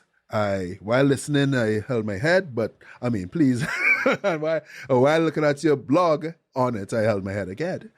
But let's talk about this because I mean, ideally, when we talk about financial technology and what it's supposed to do for us, right? It's supposed to provide access to financial services for those who don't have as much access to financial services. It's supposed to provide improved customer experience because, again, we're talking about technology versus analog digital or walking to a lotto booth with 15K in cash. It's supposed to improve efficiency through increased competition, and increased competition is also supposed to reduce the cost of doing business because all of these things, all these fees, all this extra time, these time lags, all of that increases the cost of doing business, right? And I mean, one of the big things supposed to provide is enhanced security because, again, we're talking about folks' money, right? And at the end of it, we're supposed to have more transparency and access to information because we're using tech. It's supposed to be taking our data and using our data to provide improved customer service and improved quality of life just for the banking system. So talk to me about Republic Bank's digital wallet, Encash. So in today's landscape, it works and it works really well. I think when they first launched it in 2021, I think everybody downloaded it and deleted it same speed because the app was clunky, it was buggy, it was super slow. It just some people it just never even worked. Like it download wouldn't even open. So it was a terrible experience overall. And you didn't hear about Encash until 2 years later, pretty much, right? Now in the version that Encash is in, Encash works very well. Where I think the challenge with Encash is culture, because once again, we don't have a technology problem. We have a culture problem. So now that when you do actually have a version of Encash that works well, why aren't more people using it? Like if I'm Encash, I would be going door to door. I would literally be going door to door and signing up everybody. It doesn't cost anything to set it up, right? But it now enables you now to get people to take more share of your wallet. People are not just going to be relying on cash to do business with you, right? I think the other problem with again, cultural, you said it, digital provides accountability and transparency. And a lot of businesses don't want to be held accountable nor transparent. So a lot of businesses are not taking Endcash because they don't want to be accountable, they don't want to be transparent. And if we don't have businesses jumping on board for Endcash, people are not using it. All right, people are not using it, but the app itself works well. When I do see people using it, it's a bit of a toss up. I use Encash in very certain situations, right? So I would have to add money to my Encash wallet. I personally think that it should be set up that if my credit card or my Visa debit card is inside of Encash, like PayPal, because you have to connect your PayPal accounts. You have to connect your cards to PayPal. But when you make a purchase or send money, PayPal just debits the money from your credit card, right? One time, instantaneously. And cash, you have to take an additional step to load money into your wallet. Yes, it's a loading thing. Yeah. Yes. And they charge you to load money into the wallet. So if I am at a place that accepts Encash, but they have a point of sale terminal, I would never use Encash because I would just whip up my card and tap to pay. Right? Seamless. I'm not being charged to use my money. And it's a seamless transaction, faster transaction. If the establishment does not have a point of sale terminal and they only have Encash, at that point in time, like if I like you go one Woodbrook Yard, all of the vendors there have Encash. Thank God. Again, Tony, what's his name, Mr. Chow, Tony Chow, yeah. Chow Lion. Well, that's his IG, I think. Yeah, Chinese laundry. Chinese laundry, right? Again, made sure that every vendor has Encash, right? So you can go there. If the person doesn't have a point of sale terminal, you would load up your money in your Encash wallet, and then you can scan their QR code and send the money. That person receives the money now for now, right? And then they could withdraw the money from their Encash wallet and it goes into their bank account. So there is a lot of convenience. However, it's only available for TNT. So whilst what I just said about one Woodbrook Yard is very nice, that convenience is only extended to Trinidad and Tobago citizens. Because if you're a foreigner, and that's on Tragreet Road, close to the Oval, right across the street from the Oval, we know it's a high traffic area for foreigners. Foreigners can come there and will be greatly disappointed that they cannot use their credit cards to make any payments because not everybody there has a point of sale terminal. They only have Encash. So the fact that Encash does not allow for international people is a big deterrent. I've seen situations where a FET happened, right? A FET happened, and the FET had Republic Bank as one of the main sponsors, and they were like, "Digital, we're going to use Encash for the entire event." But the organizer did not understand digital payments.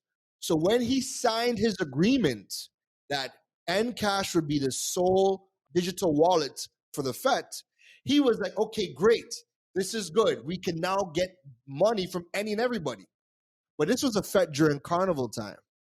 And then when he realized, wait a minute, this Encash thing, this is only for local people. But 60 to 70% of the people coming in is foreigners. I'm screwed. So when he reached out to WePay, and WePay kind of looked over the contract and they're like, well, no, we're not a digital wallet. We are a payment facilitator. We are not in the same bracket as Encash. They had their legal team look it over and they realized, no, it's two different things. They then realized, okay, we could bring WePay in. And then at the end of it, the organizer was like, well, what's the value of Encash? That's my next question. I'm no shade to Republic Bank, of course, But that's my question. If we now bring in WePay, and WePay, we're giving them terminals, tap to pay terminals that's taking every single card. If we can now accept every single card, then what's the value of Encash? Right? So at that point in time, now again, as an e-commerce strategist, the I can tell you the benefits, but then you're going to be looking at it. You're going to have to really weigh it. So if you're in effect, think about this: you're in the paint, is a you're getting stinking dirty, right? WePay, you have to bring your wallet in because you got to have your card tap to pay. But Encash, you just bring your phone in. I mean, all right. I mean, yeah, I hear you on that, right? But paying flying around. You have to wait. So, Karen, earlier on in this episode, you told me you sold a phone to somebody for $15,000, right? Okay. All right. And so if I pay $15,000 for my phone from Mr. Droid, and I'm going to in the paint, and people are throwing these red paint and what, I don't know if I'm going to feel all that comfortable just because I could, do my little thing and pay, But if I have a little card that I could put in a little something, whatever, I don't care if I get paint on my card. Once it works, then boom, all right. There you go. So these are the types of things that people are weighing when they're talking about their payment solutions. Then you're looking at, okay, is this a food event? Is this because if takeaway in the pay, let's just say we were at One Woodbrook Yard, right? Where you could just walk with your phone or again tap to pay, you're just tapping to pay. If I'm in the paint, I'm thinking, do I want to walk with my card? Do I want to walk with my wallet? Do I walk with my phone? I might have my phone anyway because I might be taking. But those are things that people are going to be thinking about. But then, as an organizer, as a company like a Republic Bank, like these are the things that you're going to have to kind of sell people on, and think about consumer behavior at that particular point in time, right? So I would always rather have my bank card and tap to pay. I would always rather do that because you could always replace your bank card, right? So that's the types of things that we're talking about, and you're weighing when you're thinking about those solutions. No, for sure, for sure. I mean, thank you very much for that insight into those four players there and those four products. And then just to end the point, then you really start thinking about what is the value of Encash, Right? if the people have other solutions to take payments. Yeah. I mean, so I'm looking on the business side. I'm thinking on the investor side. If I'm somebody who wants to finance a player or an up and coming player in this market, or if I'm somebody looking to start a business in this market, we know where is the value, right? So from the digital wallet business model you described, where the user will have to pay load fees and transfer fees and whatnot, and you're only able to spend how much you load. You're only able to load a certain amount, so you're restricted in transaction size and all of that. You're also restricted in use cases. And then if I'm to put on my investor hat, all right, so how far? So we're talking about digital wallets in the Caribbean, talking about loads and all the restrictions and all of that. Investment is a numbers game in large part, right? So if you have that restricted population, so if Trinidad, a lot of restriction, one right, is $1.4 million population. Let's say you have adoption of 10% to be generous, so 140,000 people have it. You're talking about low transaction volume. It's not going to get an investor excited. But if you're talking about a payment facilitator, which WePay is, where no matter what, they just allow you to make payments. It could be online, offline. You have the neobank that's just going to come out soon or whatnot. I think then you're playing in your addressable market is essentially the transaction volume that takes place within and from the Caribbean. So I think you're looking at a bigger market there. So I mean, as we get to the and that's why Mr. Wayne has never been worried. Yeah, no, he's very calm. I said he's very calm. Because the decisions that the other players are making are not remotely coming close to what they are putting together. And again, the decisions that they have made in Encash There's a lot of things that you have to take into consideration. But we, the consumer, we don't want to think about any of those things. We just want to tap to pay, right? Abroad, and I'm sure you're probably seeing this, the banks allow you to connect your virtual bank cards to your devices, your watch, your phone. You don't have to load nothing. You just tap to pay, and that's that. Yeah, but I mean, I would say on the Encash front, so Republic Bank is a whole bank. It's the biggest bank in the, arguably the biggest bank in the Caribbean region. So I don't think they're necessarily worried from in that standpoint. But if you're to look on the pure Encash standpoint, then I think they have some work to do. Yeah, and we see, and again, this. If there was somebody at the helm that understood the payment space and understood e-commerce and understood the growth as to where this could go, that would look completely different. They would move completely different. Republic Bank, we have somebody here who you should probably put on your payroll. I think two people. I think you gotta bring in. I think you bring in a Kevin Valley. I think you bring that in. Yeah. Well, maybe we'll see. You know, we could talk. We could talk. We could talk. I've seen what you said on the HR and hiring industry, but that's another podcast. But all right. So, all right. Lastly, in line with the research objectives which I outlined earlier, right? How do you see the future of digital payments shaping up in Trinidad and Tobago and I guess throughout the broader region? And what opportunities do you foresee for business owners and investors in the sector? So it's a very good question. I think the biggest hurdle for us is to get people using the technology that we already have, right? We haven't taken advantage of the tools that we already have. So to just start to add new technology, because I think that's where we are headed to. I think we're just going to start adding new technology, new features, new things, and people haven't even understand step one. All right. So because the lack of public education is happening, I think we're going to be in a situation where we're going to have more technology than we know what to do with, and it's going to be underutilized tremendously because nobody is taking the time out to properly and thoroughly educate both the businesses as to how to integrate this into your business processes, because e-commerce has its own workflow, it has its own business processes that are very different than your normal day-to-day business processes for transactions offline. It's very different. The behaviors of people to get them to buy something online are very, very different than somebody trying to make a purchase with you offline, right? So one, the education of the business sector has to happen. It hasn't happened. It's not happening at all. And I'm really worried about that. The second thing is businesses are not investing in a lot of new tech because they're looking at it like, okay, so let's just say I invest into all this e-commerce. Let's say I invest in the team to manage and push our e-commerce because these are new people, these are new skills that need to be added to the company. So more payroll, more overheads. Okay, we add all this stuff. Do we have the clientele to balance this out? Do people know how to shop online?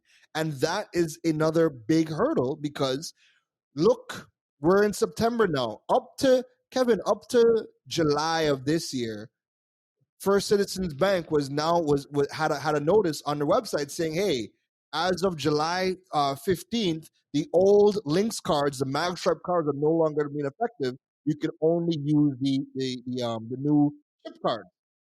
All right. So that just happened.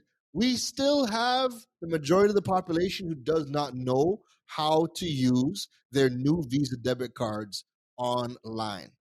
So we're going to get all this new technology, right? We're seeing it coming. We're hearing a lot of names coming out, but we're going to have a lot of new technology. But the public education has to happen aggressively and happen fast because institutions are already starting in the hole where there's no trust or very low trust.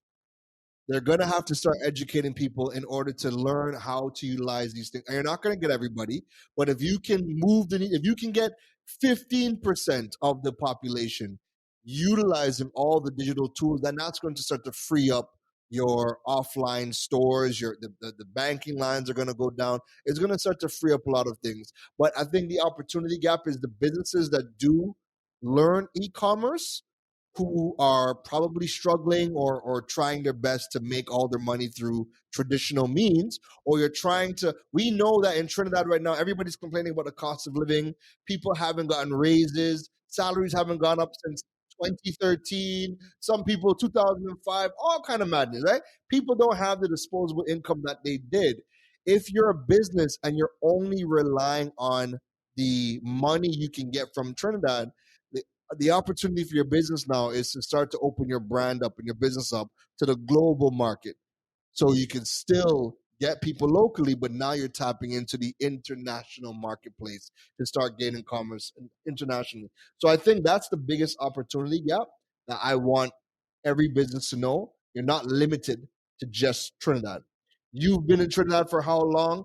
There was a point in time where you realized, yo, the majority of your money is coming from outside of Trinidad. Out, outside of Trinidad.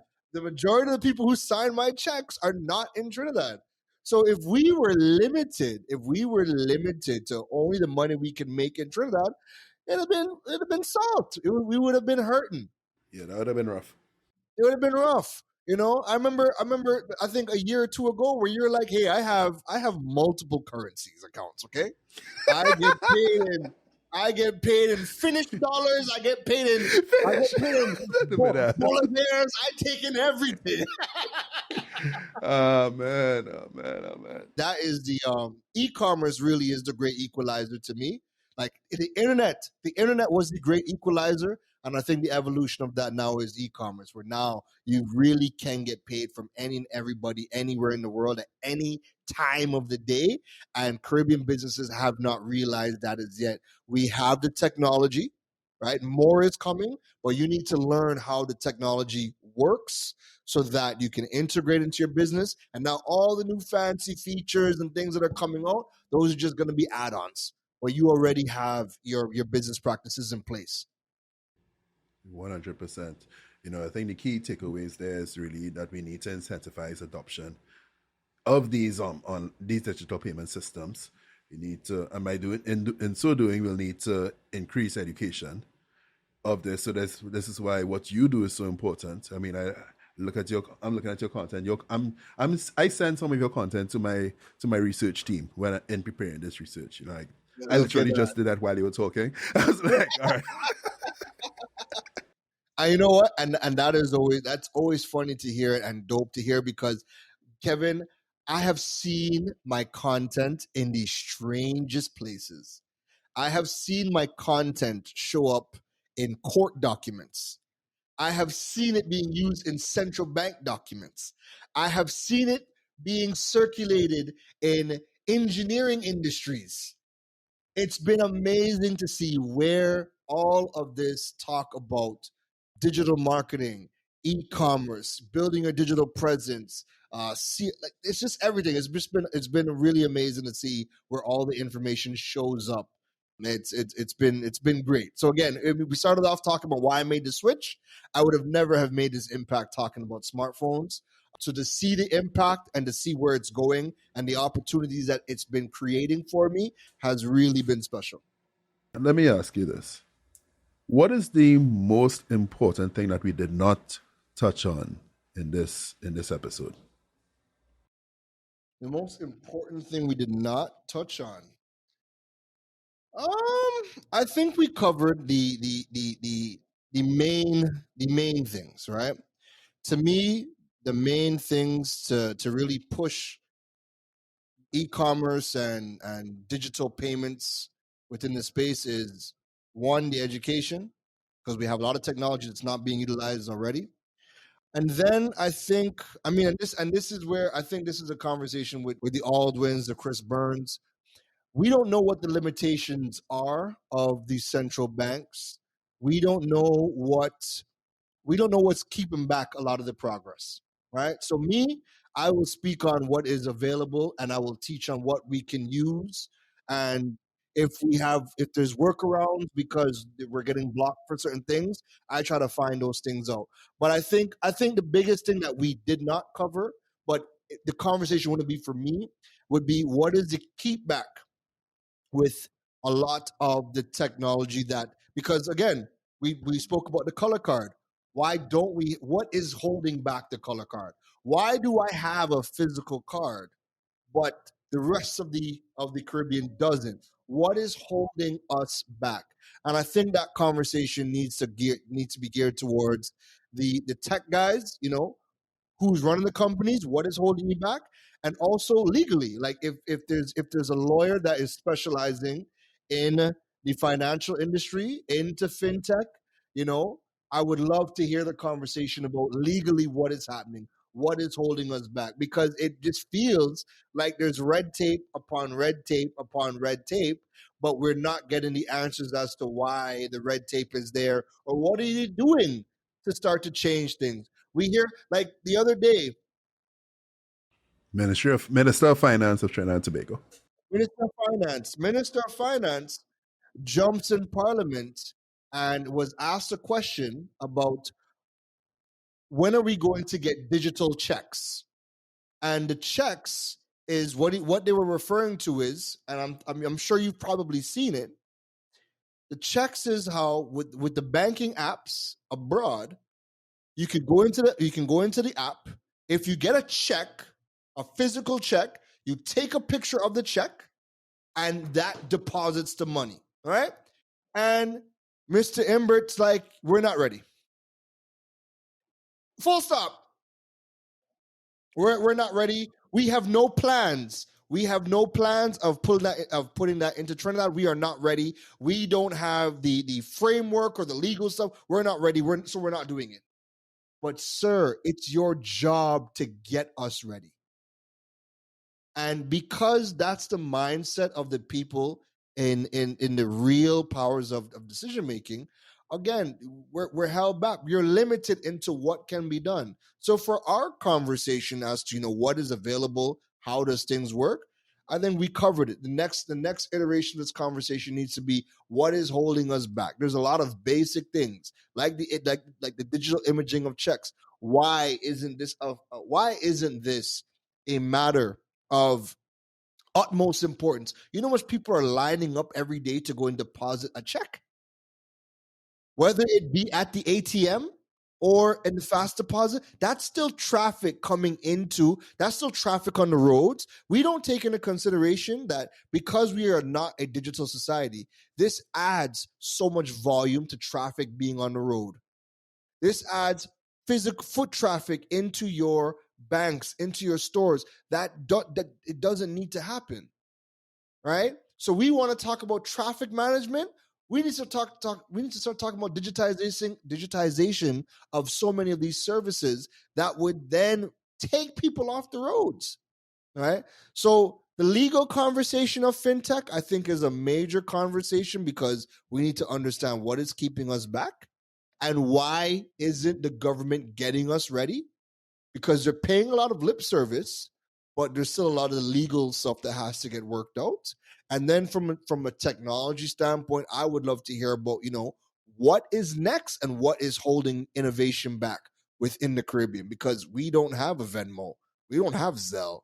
What are these things? We don't have any of that, right?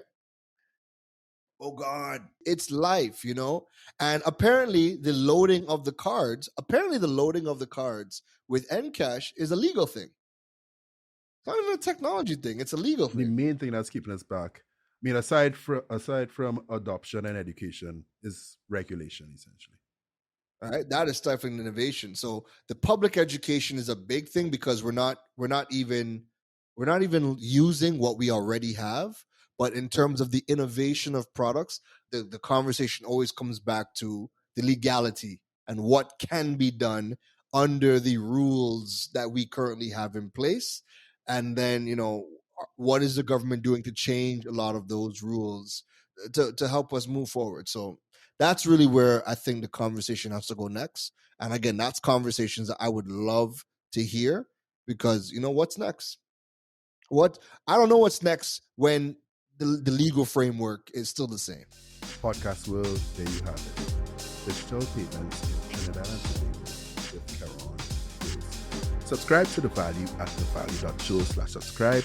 Check us out on Apple Podcasts, Google Podcasts, Castbox, YouTube, Spotify, wherever you listen to your podcasts. And with that, Keron, we are out. He knows it. He knows it too well. All right. Till next episode, guys.